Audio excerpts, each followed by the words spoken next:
Imagine waking up tomorrow and discovering that everything you've believed for nearly 30 years was wrong. The war you thought was still raging. The enemies you thought surrounded you. The mission you had dedicated your entire life to had ended decades ago. It sounds impossible. Yet for one man, it became reality. While America landed astronauts on the moon. While Elvis Presley became the king of rock and roll. While television entered millions of homes. While presidents came and went.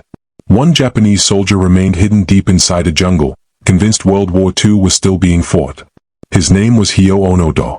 And for 29 years after the guns fell silent across Europe and the Pacific, he refused to surrender. This isn't just a war story. It's a story about loyalty pushed beyond reason. About discipline stronger than fear. And about a human mind trapped inside a moment history had already left behind. To understand how one man could fight a war that no longer existed, we have to return to the darkest days of World War II. The year was 1944. America had seized the momentum in the Pacific. After victories at Midway, Guadalcanal, and countless brutal island campaigns, U.S. forces were moving closer to Japan itself. Every island mattered. Every airfield mattered. Every supply route mattered. One of those islands was Lubang, a small tropical island in the Philippines. On a map, it seemed insignificant. But in war, even tiny pieces of land could decide the fate of thousands. Japan desperately needed to slow the American advance. And that's when a young intelligence officer received an assignment unlike any other. 22-year-old Hiroo Onoda wasn't an ordinary infantryman. He had been trained in intelligence, sabotage, and guerrilla warfare. Unlike conventional soldiers, his mission wasn't to charge enemy positions. His job was to disappear. To survive. To gather intelligence. To destroy enemy supplies whenever possible. And above all, never surrender. Those final words would change history. Before leaving for Lubang Island, his commanding officer gave him a direct order. No matter what happened, do not give up. Do not take your own life. Even if years pass, even if you stand alone, we will come back for you. For most soldiers, those might have sounded like words of encouragement. For Onoda, they became an unbreakable command. In December 1944, he arrived on Lubang. But almost immediately, everything began falling apart. American and Filipino forces launched overwhelming attacks. Japanese defenses collapsed far faster than expected. Airfields were destroyed. Supply lines disappeared. Many Japanese troops were killed. Others surrendered. Some chose suicide rather than capture. Within months, Japan's military presence on the island had virtually vanished. Only a handful of soldiers escaped into the mountains. Among them, Hiroo Onoda. The jungle became their fortress. Towering trees blocked out the sun. Dense vegetation swallowed every trail. Hidden caves became sleeping quarters. Streams became kitchens. Leaves became camouflage. The men survived by hunting wild animals, stealing rice from nearby farms, eating bananas, coconuts, and whatever nature offered. Every day became a lesson in survival. But something even more dangerous than hunger waited for them. Information. Or rather, the complete lack of it. In August 1945, the United States dropped atomic bombs on Hiroshima and Nagasaki. Japan surrendered. World War II officially ended. Millions celebrated. Families reunited. Soldiers finally went home. Except, no one told Hiroo Onoda. Weeks later, airplanes flew over Lubang. Leaflets floated down through the trees. The papers announced that Japan had surrendered. The war was over. Soldiers should lay down their weapons immediately. To nearly everyone else, this would have been wonderful news. To Onoda, it looked exactly like enemy propaganda. After all, he had been trained to expect deception. He knew Americans would try psychological warfare. Why would he believe papers dropped from enemy aircraft? He didn't. Instead, he carefully studied every leaflet, every sentence, every signature, looking for proof it was fake. And in his mind, he found it. This is exactly what they want us to believe. He threw the leaflets away. Months passed. More leaflets appeared. Then newspapers. Then photographs. Then letters from family members. American aircraft even broadcast messages over loudspeakers. Still, he refused to believe any of it. Think about that for a moment. Imagine seeing newspapers describing events you've never heard of. New presidents. New governments. New technology. All of it, to him, looked like an elaborate trick designed to lure him out. His training had worked almost too well. Every attempt to convince him the war had ended only convinced him the enemy was becoming more sophisticated. Years turned into decades. His small group slowly shrank. One soldier surrendered. Another was killed. Another died during a firefight with local police. Eventually, only Hiroo Onoda remained. Completely alone. Armed with the same rifle. Still wearing parts of his faded military uniform. Still cleaning his weapon every day. Still conducting patrols. Still believing victory depended on his survival. Back in America, children born after World War II had already graduated college. The civil rights movement reshaped the nation. The Vietnam War began. The first computers appeared. Apollo astronauts walked on the moon. The world transformed at breathtaking speed. But deep inside a Philippine jungle, time had frozen in 1945 that every sunrise brought another patrol. Every distant sound became a possible enemy movement. Every civilian became a suspected collaborator. For nearly 30 years, history raced forward. But one soldier refused to let go of the past. And then, in 1974, an adventurous young traveler searching for something completely different would stumble upon one of the greatest military mysteries in history. He wasn't looking for a soldier. He wasn't looking for history. But what he found would shock the entire world. For nearly 3 decades, Hiroo Onoda lived in a world that no longer existed. The year was always 1945 in his mind. The mission was always active. And the war was never over. While the rest of humanity moved into the modern age, Onoda remained trapped inside the final chapter of World War II. But surviving in the jungle for 29 years wasn't simply a matter of determination. It was a daily battle against starvation, disease, isolation, and the relentless pressure of reality itself. Every morning began with caution. Onoda rarely stayed in one place for long. He moved through dense forests, crossed rivers, and slept in hidden locations to avoid detection. He knew the jungle better than almost anyone on Earth. Every trail, every hill, every hidden stream. Over time, the island became his entire universe. The jungle wasn't just where he lived. It became home, his shelter, his battlefield, and eventually, his prison. Food was a constant challenge. Onoda survived by hunting cattle, gathering fruits, and stealing supplies whenever opportunities appeared. Some days he ate well. Other days he barely ate at all. Yet somehow, year after year, he endured. His military training played a huge role. Unlike many soldiers, Onoda had been taught how to operate independently behind enemy lines. He understood camouflage. He understood patience. And most importantly, he understood survival. Still, training alone couldn't explain what happened next. Because surviving physically was only part of the challenge. The real battle was taking place inside his mind. Throughout the years, search teams repeatedly tried to bring him home. Japanese officials knew there were rumors of soldiers still hiding in remote areas. Families begged governments to continue searching. Former military officers joined rescue missions. Leaflets were printed. Messages were broadcast. Photos of family members were dropped from airplanes. Letters arrived from people who desperately wanted him to return. Some of those letters were written by people Onoda loved. His parents. His relatives. Friends from long ago. The messages all carried the same simple truth. The war had ended. Japan had surrendered. Come home. To most people, those words would have ended the story immediately. But to Onoda, they raised new suspicions. If the enemy truly wanted him to surrender, wouldn't they use fake letters? Wouldn't they create fake newspapers? Wouldn't they exploit emotions? Everything he saw only reinforced his belief that a trap was being carefully constructed. The more evidence appeared, the more determined he became. And so the years continued. The world outside changed dramatically. America experienced cultural revolutions. The Cold War intensified. Television connected nations. Jet aircraft crossed oceans in hours. The Beatles transformed music. Martin Luther King Jr. inspired millions. Presidents entered and left the White House. Then came the moon landing. In July 1969, Neil Armstrong stepped onto the lunar surface. Hundreds of millions watched. Humanity had reached another world. Yet on Lubang Island, one soldier still carried a rifle from World War II. One soldier still believed American forces were preparing for the next attack. The contrast is almost impossible to comprehend. The most advanced civilization in history was exploring space. Meanwhile, a forgotten soldier was hiding beneath jungle trees, convinced the greatest conflict of the 20th century was still underway. As the years passed, encounters with civilians became increasingly dangerous.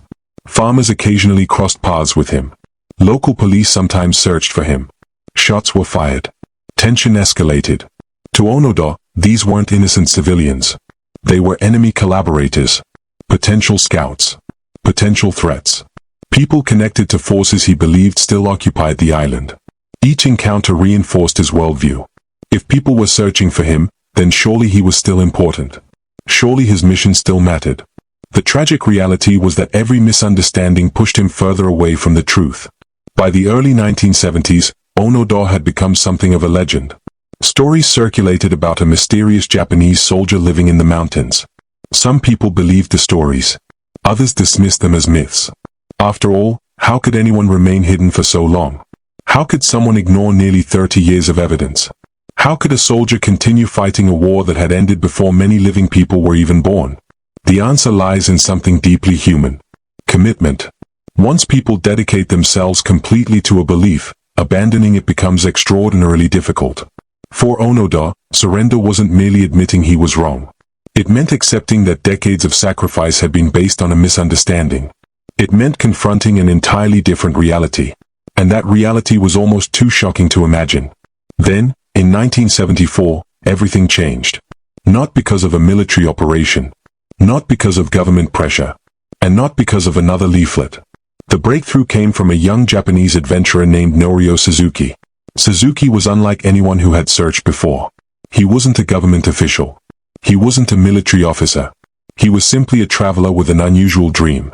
According to popular accounts, Suzuki set out on a journey hoping to find three things: a panda, the abominable snowman, and Lieutenant Hiroo Onoda.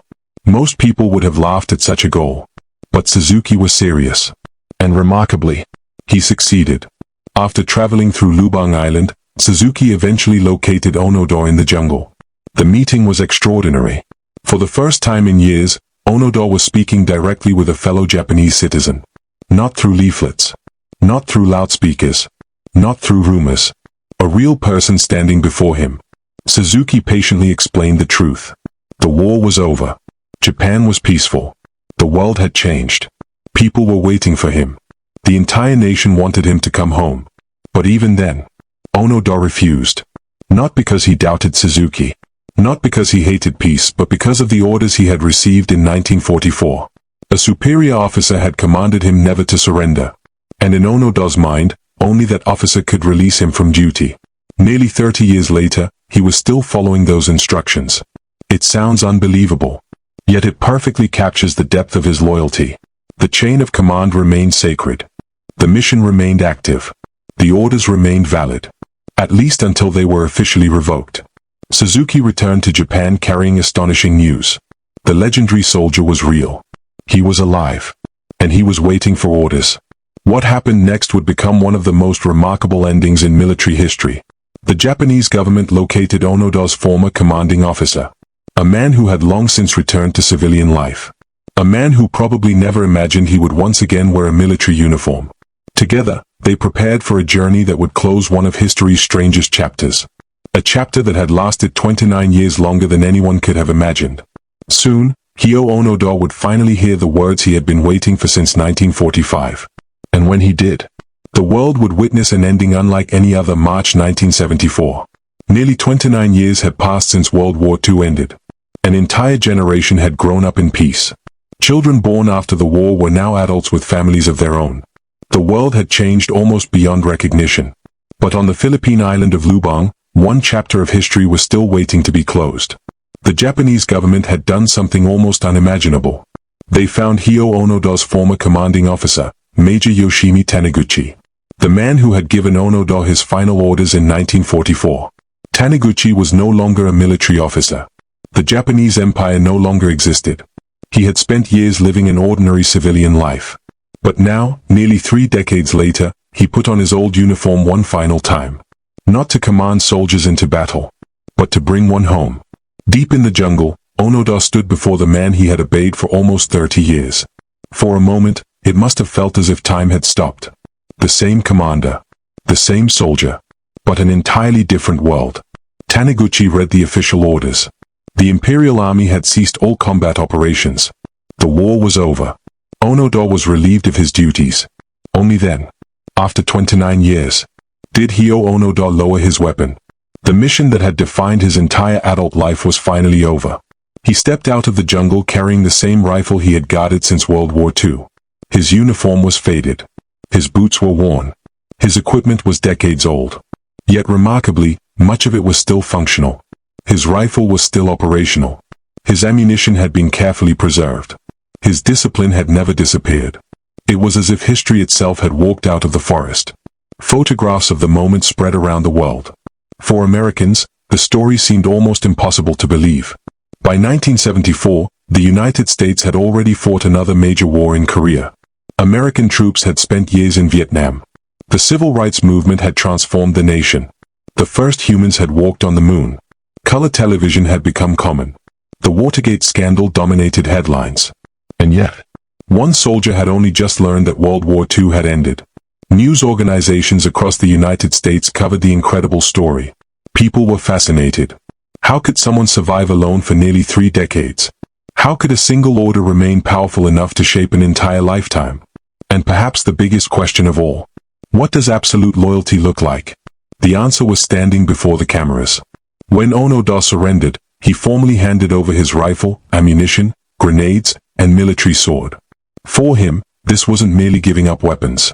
It was saying goodbye to the identity he had carried for almost 30 years. Imagine dedicating every waking moment of your adult life to a mission. Then discovering that mission had ended before many people around you were even born. That realization is almost impossible to comprehend. For Onoda, the emotional shock must have been overwhelming. The Japan he returned to wasn't the country he remembered. The cities had been rebuilt. The economy had transformed. Technology was everywhere. Young people dressed differently. Music sounded different. Society had changed beyond recognition. The nation he believed he was still defending had become one of the world's leading economic powers. Instead of air raid sirens, there were crowded train stations. Instead of military factories, there were modern skyscrapers. Instead of preparing for invasion, Japan was building cars, electronics, and global businesses. It was a completely different world. For many veterans, returning home after war is difficult. For Onoda, it was like traveling through time. He had skipped nearly 3 decades of history. Friends had grown old.